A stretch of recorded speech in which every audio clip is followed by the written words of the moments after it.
Occasion ఏదైనా location ఎక్కడైనా తెలుగువారి వేడుక అంటే ఆలివ్ మిఠాయి ఉండాల్సిందే. మిఠాయి అంటే ఆలివ్. గత కొద్ది రోజులుగా పార్టీకి దూరంగా ఉన్నారు కవిత. ఈ నేపథ్యంలోనే ఇప్పుడు సడన్ గా ఆమెను పార్టీ నుంచి సస్పెండ్ చేయటం అంటే అఫ్ కోర్స్ కొంతకాలంగా అందరూ అనుకుంటున్నదే ఇప్పుడు అది కార్యరూపం దాల్చిందని చెప్పాలి. ఆమె గత కొంతకాలంగా ప్రవర్తిస్తున్నటువంటి తీరుతెన్నులు కావచ్చు, లేకపోతే పార్టీకి వ్యతిరేకంగా ఆమె చేస్తున్నటువంటి కార్యకలాపాలు కావచ్చు, అవి అధ్యక్షులకి అలాగే పార్టీకి కూడా కొంచెం నెగటివ్ సెన్స్ లో వెళ్తుందన్న ఉద్దేశంతో ఈ రోజు సస్పెన్షన్ వేటు ఆమె మీద వేశారు. అయితే ఇది కేవలం సస్పెన్షన్ మాత్రమే, ఊస్టింగ్ చేయలేదు ఎక్కడా కూడా. సస్పెన్షన్ అంటే ఏంటంటే కొంతకాలమే ఉండొచ్చు, తర్వాత ఎప్పుడైనా మళ్ళీ పార్టీలోకి వెనక్కి తీసుకునేటువంటి అవకాశం ఉంటుంది. కాకపోతే ఎప్పుడైతే ప్లీనరీ సమావేశం జరిగిందో ఏప్రిల్ నెలలో, ఆ రోజు నుంచి కూడా కొన్ని ఇష్యూస్ లో ఈమె వ్యతిరేకంగా వెళ్ళడము, ఆ తర్వాత ఈమె అమెరికా ప్రయాణం తర్వాత ఒక 7 పేజీల లేఖని బయటకు రిలీజ్ చేశారు. ఎవరు రిలీజ్ చేశారో తెలియదు. ఆమె తండ్రికి రాసినటువంటి లేఖ.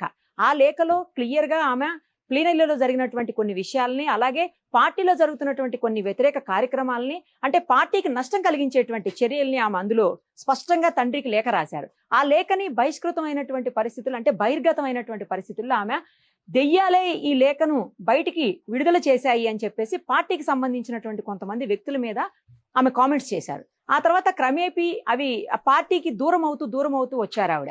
ఆ తర్వాత ఆవిడ హరీష్ రావు గారి మీద కావచ్చు, లేకపోతే సంతోష్ గారి మీద కావచ్చు, వీళ్ళందరి మీద కూడా వ్యతిరేకంగా మాట్లాడుతూ వచ్చారు. ఆ తర్వాత ఇంకో ముఖ్యమైన విషయం ఏంటంటే బీసీ సమావేశం అనేది ఆమె స్పెషల్ గా నిర్వహించారు. బీసీలకి రిజర్వేషన్ విషయంలో ఆమె ధర్నా చేశారు ఇందిరా పార్క్ దగ్గర. ఆ ధర్నాలో కూడా కేవలం ఆమె పార్టీ స్టాండ్ ఎక్కడా కూడా తీసుకోలేదు. అట్లీస్ట్ స్టాండ్ తీసుకోకపోయినా పార్టీ జెండా గాని ఎజెండా గాని ఏది కూడా లేకుండా ఆమె సొంతంగా చేసినటువంటి పరిస్థితి. కేవలం జాగృతి అనే పేరుతోటి, అంటే తెలంగాణ జాగృతి అని ఏదైతే ఇంతకు ముందు నుంచి బతుకమ్మ కోసం ఆవిడ చేస్తున్నారో అదే పేరుతోటి ఆవిడ చేసినటువంటి పరిస్థితి. ఆ తర్వాత ఆవిడ ఎక్కడ ఏ కార్యక్రమంలో పాల్గొన్నా కూడా కేవలం పార్టీ పేరు తీయకుండా జాగృతి నుంచి పాల్గొంటున్నట్టుగా, జాగృతి నుంచే మాట్లాడుతున్నట్టుగా చేసినటువంటి పరిస్థితి. ఆ తర్వాత ఒక సీనియర్ మినిస్టర్ అయినటువంటి జగదీష్ రెడ్డి గారి మీద కూడా ఆవిడ తీవ్రమైన పదజాలంతో వ్యాఖ్యలు చేశారు. ఎప్పుడైతే కాళేశ్వరం ఇష్యూ రైజ్ అయిందో నిన్నగాక మొన్న అసెంబ్లీలో, ఆ తర్వాత అసెంబ్లీలో వాళ్ళు తీసుకున్నటువంటి డెసిషన్, అంటే ఇప్పుడున్నటువంటి ప్రభుత్వం తీసుకున్న డెసిషన్ ప్రకారం కాళేశ్వరంని సిబిఐకి అప్పచెప్పాలి ఆ ఇష్యూ మొత్తాన్ని అని చెప్పి నిర్ణయం తీసుకున్నారు.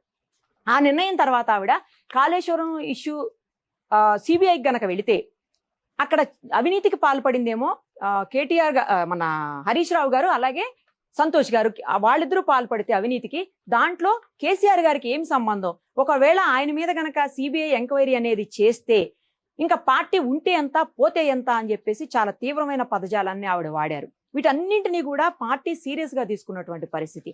అనేక సందర్భాల్లో జగదీష్ రెడ్డి గారు కావచ్చు, అలాగే హరీష్ గారు కావచ్చు, లేకపోతే సంతోష్ గారు కావచ్చు, వీళ్ళందరూ కూడా పదే పదే జరుగుతున్నటువంటి ప్రతి దాన్ని కూడా సీనియర్ అలాగే పార్టీ అధినేత అయినటువంటి కేసీఆర్ గారి దృష్టికి తీసుకువెళ్లడం, ఫామ్ హౌస్ లో పదే పదే వీళ్ళందరూ కలిసి జరుగుతున్నటువంటి ప్రతి చర్యని ఆవిడ ఏం చేస్తున్నారు, పార్టీకి వ్యతిరేకంగా ఆవిడ చాలా నష్టం కలిగిస్తున్నారని ప్రతిదాన్ని కూడా అక్కడ వరకు తీసుకెళ్లడం. అలాగే ఆవిడ ఏదైతే లిక్కర్ స్కామ్ లో ఇరుక్కొని చాలా కాలం పాటు జైల్లో ఉండొచ్చారో ఆ విషయాన్ని కూడా పార్టీ సీరియస్ గా తీసుకుందని తెలుస్తోంది.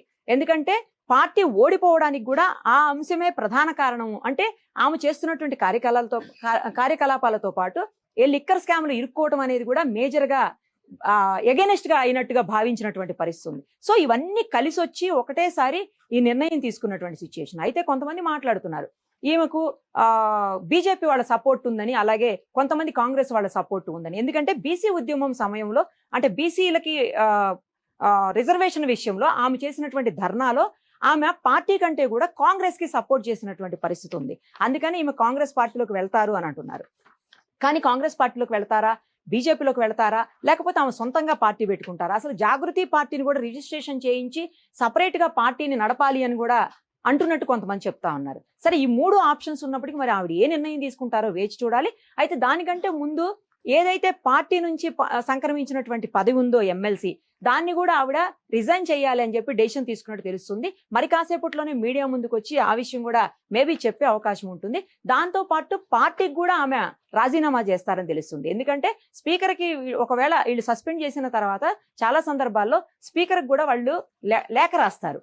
ఎవరైనా ఎమ్మెల్యేలను కానీ ఎమ్మెల్సీని కానీ సస్పెండ్ చేసినప్పుడు వాళ్ళని పూర్తిగా పార్టీ నుంచి ఇట్లా మేము సస్పెండ్ చేశాము, సో ఆ పదవిని కూడా వాళ్ళు బయటకు రావాలి, ఆ పదవుల నుంచి కూడా మీరు దానికి సరైన చర్యలు తీసుకోండి అని రాస్తారు. ఆ అవసరం లేకుండానే ముందుగానే ఈవిడే రిజైన్ చేసేసి మొత్తం పార్టీ నుంచి, పార్టీకి సంబంధించినటువంటి ఆ పదవి ఏదైతే సంక్రమించిందో ఆ పదవి నుంచి అన్నింటి నుంచి కూడా దూరంగా వచ్చేయాలని డెసిషన్ తీసుకున్నట్టు తెలుస్తుంది. మరి కాసేపట్లోనే ఆవిడ మీడియా సమావేశాన్ని కూడా నిర్వహించే అవకాశాలు ఉన్నాయి. సరే మేడం, మరి ఈ సస్పెన్షన్ నేపథ్యంలో అయితే కొంతమంది కొన్ని ఊహాగానాలు వ్యక్తం చేస్తున్నారు.